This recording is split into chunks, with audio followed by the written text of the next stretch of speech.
Le NPD, je pense que ça n'avait jamais été... vous n'avez jamais hésité là-dessus. Non, on n'a jamais hésité. L'État doit être neutre, ne doit pas faire la promotion d'une religion ou une autre. Puis je pense qu'avec la déconfessionnalisation des commissions scolaires en 99, on avait atteint ça. Moi, je suis pas mal vieux, là, les gens qui m'écoutent. Là, on avait des cours de catéchèse quand j'étais petit à l'école. On n'est plus là pantoute, puis tant mieux. Puis ça, c'est la laïcité, ça, pour moi. La loi 21 qui est discriminatoire, ça, c'est d'autres choses. Puis au NPD, on s'oppose à la loi 21, comme beaucoup de Québécois et Québécoises d'ailleurs, puis c'est tout à fait légitime de s'y opposer.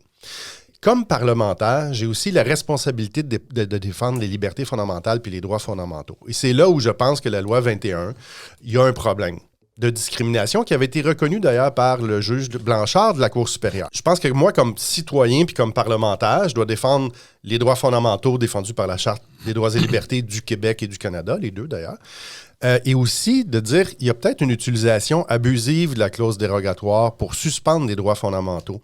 Parce que si on le fait de manière systématique et en plus de ça, on le fait de manière préventive, c'est qu'on vient d'admettre qu'on sait que c'est contre les droits fondamentaux puis la Charte des droits et libertés, mais on le fait pareil. Mais est-ce que cette discrimination-là ou cette suspension des droits en vaut la peine? Est-ce que ça règle vraiment un problème sociétal profond et très répandu? Moi, j'ai jamais compris ce que la loi 21 essayait de régler comme problème.